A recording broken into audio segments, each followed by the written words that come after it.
എല്ലാ കൂട്ടുകാർക്കും നമസ്കാരം. സീരിയൽ മാനിയ വെറൈറ്റി സ്റ്റോറീസിന്റെ ഏറ്റവും പുതിയൊരു വീഡിയോയിലേക്ക് എല്ലാവർക്കും സ്വാഗതം കേട്ടോ. അപ്പം ഞാൻ എത്തിയിരിക്കുന്നത് ചെമ്പനീർ പൂവ് സീരിയലിന്റെ നാളത്തെ സൂപ്പർ ഹിറ്റ് വിശേഷമൊക്കെ ആയിട്ടാണ്. നേരെ നമുക്ക് നാളത്തെ കഥയിലേക്ക് പോയാലോ. അങ്ങനെതാ നമ്മുടെ സച്ചിയും രേവതിയും തമ്മിലുള്ള ഇഷ്ടം ഓരോ ദിവസം ചെല്ലും തോറും കൂടി വരികയാണ്. അപ്പം മുത്തശ്ശിക്കാണെങ്കിലും വലിയ സന്തോഷമൊക്കെ ഉണ്ട്. അങ്ങനെ ആ ഒരു കാര്യങ്ങളൊക്കെ അവിടെ നടക്കുമ്പം നമ്മളെ കാണിക്കുന്നത് നമ്മുടെ സുധിയുടെ ഓഫീസാണ്. സുധിയാണെങ്കിലോ ഒരു മീറ്റിങ്ങും കാര്യങ്ങളും ഒക്കെ അറ്റൻഡ് ചെയ്തുകൊണ്ടിരിക്കുക. പക്ഷേ ആളും തരവും ഒന്നും അറിയാതെയാണ് നമ്മുടെ സുധി ഓരോ കാര്യങ്ങളും ചെയ്തു കൂട്ടുന്നത്. അതിൻ്റെ പരിണിത ഫലം നമ്മുടെ സുധിയുടെ ജോലി തെറിച്ചു പോകുന്ന ഒരു കാര്യത്തിൽ വരെ എത്തുകയാണ്. അങ്ങനെ മീറ്റിംഗ് ഒക്കെ അറ്റൻഡ് ചെയ്തുകൊണ്ടിരിക്കുമ്പം ആ മേഡത്തിൻ്റെ ഹസ്ബൻഡ് അവിടെ ഉണ്ട്.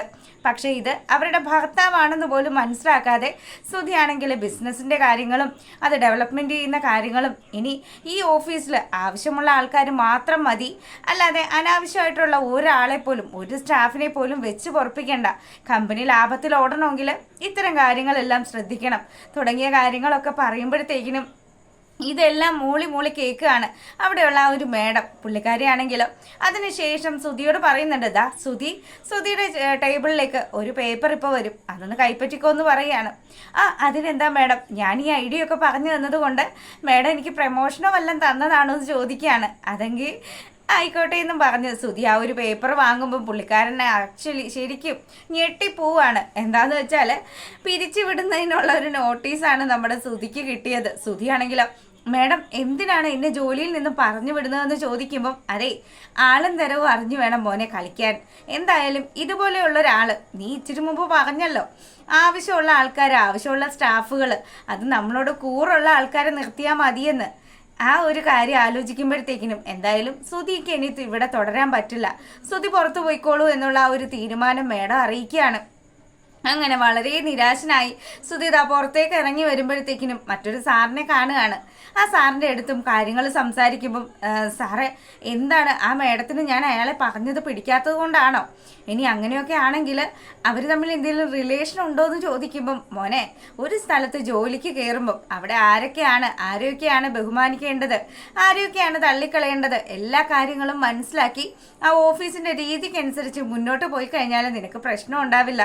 സാറേ എനിക്ക് വേണ്ടി ഒന്ന് സംസാരിക്കുമോ എന്ന് സുധി ചോദിക്കുമ്പം ഒരിക്കലും ഇനി മേഡത്തിൻ്റെ അടുത്ത് സംസാരിച്ചിട്ട് ഒരു കാര്യമില്ല, നീ ഒരു കാര്യം ചെയ്യ്, മറ്റൊരു ജോലി നോക്ക് എന്ന് പറയുകയാണ്. അല്ല സാറ് ആ മേഡത്തിൻ്റെ ആരാണ് അദ്ദേഹം എന്നുള്ള കാര്യം സാറ് പറഞ്ഞില്ലല്ലോ. അതെ അവരുടെ ഭർത്താവാണ്. അവരുടെ ഭർത്താവിനെ ഈ രീതിയിലൊക്കെ അധിക്ഷേപിച്ച് സംസാരിച്ചു കഴിഞ്ഞാൽ അവർ സമ്മതിക്കുമോ സുധി? എന്തായാലും സുധിക്ക് ഇനി ഇവിടെ തുടരാൻ പറ്റില്ല, സുധി മറ്റൊരു സ്ഥലത്ത് ജോലി നോക്കുക എന്നുള്ള കാര്യം പറയുമ്പം ഇനി ഇതുപോലെ പെണ്ണുങ്ങൾ ഭരിക്കുന്ന ഒരു കമ്പനിയിലും താൻ ജോലിക്ക് പ്രവേശിക്കില്ല എന്നുള്ളൊരു ശപഥം കൂടി എടുത്തുകൊണ്ടാണ് സുധി അവിടെ നിന്നും മടങ്ങുന്നത്. അതാ ആ ഒരു സീനൊക്കെ കഴിയുമ്പോഴാണെങ്കിലോ നമ്മുടെ സച്ചിയുടെയും രേവതിയുടെയും വീട് കാണിക്കുകയാണ്. അപ്പം മുത്തശ്ശിയാണെങ്കിലോ മോളെ മുത്തശ്ശി പോയി കുറച്ച് ഭക്ഷണമൊക്കെ ഉണ്ടാക്കിക്കൊണ്ട് വരാമെന്നും പറഞ്ഞ് അടുക്കളയിലേക്ക് കയറാൻ തുടങ്ങുമ്പോൾ പെട്ടെന്ന് രേവതി പറയുന്നുണ്ട്, അതെ പാറും അമ്മയും മുത്തശ്ശിയും തന്നെയല്ലേ ഈ വീട്ടിലെ കാര്യങ്ങളൊക്കെ ചെയ്യുന്നത്, അതുകൊണ്ട് നിങ്ങൾ കുറച്ച് ദിവസത്തേക്ക് ഒന്ന് റെസ്റ്റ് എടുക്ക്, വയസ്സും പ്രായമൊക്കെ ആയി വരുന്നതല്ലേ, നിങ്ങൾ രണ്ടുപേരും കൂടി എന്തെങ്കിലും കൊച്ചു വർത്തമാനമൊക്കെ പറഞ്ഞ് ഇവിടെ ഇരുന്നാൽ മതി, ഈ വീട്ടിലെ കാര്യങ്ങളൊക്കെ ഇപ്പം ഇനി ഞാൻ നോക്കിക്കോളാന്നും പറഞ്ഞ് അവൾ കിച്ചണിലേക്ക് പോകാൻ തുടങ്ങുകയാണ്. അപ്പം അതിന് മുന്നേ പുള്ളിക്കാരി വന്ന് വിളക്കൊക്കെ വെക്കുന്നുണ്ട് കേട്ടോ. എല്ലാ ദിവസവും രാവിലെ ഞാൻ തന്നെയാണ് വിളക്ക് വെക്കുന്നത് എന്നുള്ള കാര്യമൊക്കെ പറയുന്നുമുണ്ട്. അങ്ങനെ തൻ്റെ കൊച്ചുമോള് തന്നെ സഹായിക്കുന്ന കാര്യങ്ങൾ എന്തായാലും മഹാലക്ഷ്മി തന്നെയാണ് വന്ന് കയറിയത്, എൻ്റെ മോൻ്റെ ഭാഗ്യമാണ് എന്നൊക്കെ പറഞ്ഞ് മുത്തശ്ശി ഇങ്ങനെ സംസാരിക്കുമ്പോഴത്തേക്കിനും നമ്മുടെ രേവതി ദാ കിച്ചണിൽ പോയി ഫുഡ് ഉണ്ടാക്കാനുള്ള കാര്യങ്ങളൊക്കെ ചെയ്യാണ്. അങ്ങനെ ആ ഒരു കാര്യങ്ങളൊക്കെ കഴിയുമ്പോഴാണെങ്കിലോ നമ്മുടെ സുധി വളരെ നിരാശനായിട്ട് ശ്രുതിയുടെ ബ്യൂട്ടി പാർലറിലേക്ക് എത്തുകയാണ്. അപ്പം ശ്രുതിയാണെങ്കിലോ എന്താ സുധി എന്ത് പറ്റി, മുഖത്ത് വല്ലാത്തൊരു ടെൻഷനൊക്കെ ഉണ്ടല്ലോ. സുധി അന്നേരം പോയതല്ലേ, എങ്ങനെയുണ്ടായിരുന്നു ഓഫീസിൽ മീറ്റിംഗ് ഒക്കെ സൂപ്പർ ആയിരുന്നു എന്ന് ചോദിക്കുമ്പം അത് എനിക്ക് തന്നോടൊരു കാര്യം സംസാരിക്കാനുണ്ട്. അതിന് മുന്നേതാ സുധി ഇവിടെ വന്നേ, സുധിയുടെ ഹെഡ് ഞാനൊന്ന് മസാജ് ചെയ്യട്ടെ എന്നും ചോദിച്ച് അവൾ നമ്മുടെ സുധിയുടെ തല മസാജ് ചെയ്ത് കൊടുക്കാൻ തുടങ്ങുമ്പം സുധി പറയുന്നുണ്ട്, വേണ്ട എൻ്റെ മൈൻഡ് ഇപ്പോൾ ശരിയല്ലടോ, എനിക്ക് തന്നോട് കുറച്ച് സംസാരിക്കാനുണ്ട് എന്നും പറഞ്ഞ് അപ്പുറം മാറ്റി നിർത്തി, കൂട്ടുകാരി ഉണ്ട് കേട്ടോ അവിടെ, അന്നേരം അപ്പുറം മാറ്റി നിർത്തി നമ്മുടെ സുധി സംസാരിക്കുകയാണ്. അതെ ഓഫീസിൽ ഇന്നൊരു പ്രശ്നം ഉണ്ടായി, ഓഫീസിലുള്ള ആ ആളെ ആരാന്ന് എനിക്ക് മനസ്സിലായില്ല, അതുകൊണ്ട് തന്നെ എൻ്റെ ഭാഗത്തുനിന്ന് ചില വീഴ്ചകളൊക്കെ ഉണ്ടായി. ഓഫീസിൻ്റെ നല്ലതിന് വേണ്ടിയിട്ടാണ് ഞാൻ ഓരോ കാര്യങ്ങളും ഓരോ ബിസിനസ് ഐഡിയാസും ഒക്കെ പറഞ്ഞത്. പക്ഷേ അവരത് വേറെ രീതിയിലാണ് എടുത്തത്. അങ്ങനെ എൻ്റെ ജോലി പോയടോ എന്നുള്ള കാര്യം പറയുമ്പോഴത്തേക്കിനും ശ്രുതിയാണെങ്കിലോ അതിനാണോ ശ്രുതി ഇങ്ങനെയൊക്കെ സംസാരിക്കുന്നത്? അപ്പം അവിടെയും വിഷയമൊക്കെ ഉണ്ടായി അല്ലേ, സാരയില്ല, ഇത്രയൊക്കെ വന്നാലും ശ്രുതിക്ക് നല്ലൊരു ഓപ്പർച്യൂണിറ്റി കിട്ടും, ആ ഒരു ആത്മവിശ്വാസമൊക്കെ എനിക്കുണ്ട് എന്നും പറഞ്ഞ് നമ്മുടെ ശ്രുതിയെ ആശ്വസിപ്പിക്കുകയാണ്. അപ്പം ശ്രുതിയാണെങ്കിലോ ശ്രുതി വഴക്ക് പറയും എന്നുള്ളൊരു പേടിയൊക്കെ ഇവൻ ഉണ്ടായിരുന്നു. ഇനി ഇവളെങ്ങാനും കല്യാണത്തിൽ നിന്ന് പിന്മാറുമോ എന്നുള്ളൊരു ടെൻഷനും. പക്ഷേ വിചാരിച്ചതുപോലെയൊന്നും അല്ല, തൻ്റെ ഭാവി വധു തന്നെ ഒരുപാട് സപ്പോർട്ട് ചെയ്യുന്നുണ്ട് എന്നൊക്കെ മനസ്സിലാക്കിക്കൊണ്ട് ശ്രുതിയാണെങ്കിലോ അവിടെ ഇരിക്കുകയാണ്. അങ്ങനെ കൂട്ടുകാരി പറയുന്നുണ്ട്, ഇങ്ങനെ ഇനിയിപ്പം നമ്മുടെ ഈ കാര്യങ്ങൾ ബ്രാഞ്ചും അതും ഒക്കെ തുടങ്ങുമ്പോഴത്തേക്കിനും ആ കാര്യങ്ങളൊക്കെ ഈ ചേട്ടന് നോക്കി നടത്താവുന്നതല്ലേ ഉള്ളൂ, അതെല്ലാം പുള്ളിക്കാരൻ ഭംഗിയായിട്ട് ചെയ്യും എന്നുള്ള കാര്യമൊക്കെ ശ്രുതി ഇങ്ങനെ പറയുമ്പോൾ നമ്മുടെ ശ്രുതിക്ക് ഒരു ആത്മവിശ്വാസമാകുകയാണ്. ഇനിയിപ്പോൾ എന്തായാലും മറ്റൊരു ജോലി ട്രൈ ചെയ്യണം. അത് നേരത്തെ പറഞ്ഞതുപോലെ തന്നെ പെണ്ണുങ്ങളാരും ഭരിക്കുന്ന ഒരു കമ്പനി ആവരുത് എന്ന് മാത്രമേ ഉള്ളൂ. അതിനുവേണ്ടി ശ്രുതി നീ ട്രൈ ചെയ്തോ, നിന്റെ എന്ത് കാര്യത്തിനും ഞാൻ ഒപ്പം ഉണ്ടാകുമെന്നുള്ളൊരു വാക്ക് കൊടുക്കുകയാണ് ശ്രുതി. അങ്ങനെ ആ ഒരു കാര്യമൊക്കെ കഴിയുമ്പോഴാണെങ്കിലോ നമ്മളെ കാണിക്കുന്നത് ചേച്ചി പാറക്കുട്ടി ചേച്ചി ഉണ്ടല്ലോ, പുള്ളിക്കാരി മുത്തശ്ശിയുടെ അടുത്ത് സംസാരിക്കുകയാണ്. അതെ, എനിക്കൊരു സംശയം, എല്ലാ ദിവസവും ഒക്കെ വിളക്കൊക്കെ വെക്കുന്നു എന്നൊക്കെ പറയുമ്പോഴത്തേക്കിനും രേവതി മോളും സച്ചിയും തമ്മിൽ നല്ലൊരു ബന്ധത്തിലല്ലെന്ന് തോന്നുന്നു. അപ്പം നമുക്കതൊക്കെ ഒന്ന് കണ്ടുപിടിക്കണ്ടേ? എന്തായാലും അവർ തമ്മിൽ നല്ല രീതിയിലൊന്നും അല്ല മുന്നോട്ട് പോകുന്നത്. പുറമേ കാണുന്നത് പോലെ തന്നെ രണ്ടുപേരും റൂമിനകത്തും വഴക്ക് തന്നെയാണെന്നാണ് തോന്നുന്നത്. ചേച്ചി ഇടപെട്ടിട്ട് എന്തേലും ഒരു തീരുമാനം ഉണ്ടാക്കണമെന്ന് പറയുമ്പം കലാവതി മുത്തശ്ശിയാണെങ്കിലോ കാര്യങ്ങളെല്ലാം ഇങ്ങനെ ആലോചിക്കുകയാണ്. ഇനി ഇവർ രണ്ടായിട്ടെങ്ങാനും ആണ് കഴിയുന്നതെങ്കിൽ അതങ്ങനെ പോയാൽ പറ്റില്ലല്ലോ. നമ്മുടെ രവി പറഞ്ഞതനുസരിച്ച് ഇവരുടെ ശാന്തി മുഹൂർത്തവും കാര്യങ്ങളും ഒക്കെ നടത്തിയതുമാണ്. ഇനി ഇവരകന്ന് ജീവിക്കുന്നത് ശരിയല്ല എന്ന് മനസ്സിലാക്കി മുത്തശ്ശിയാണെങ്കിലോ നേരെ കയറി ചെല്ലുകയാണ് നമ്മുടെ സച്ചിയും രേവതിയും കിടക്കുന്ന റൂമിൽ. കാണുന്ന കാഴ്ചയെന്ന് പറഞ്ഞാൽ സച്ചിയാണെങ്കിൽ നിലത്ത് പായിട്ട് കിടക്കുകയാണ്.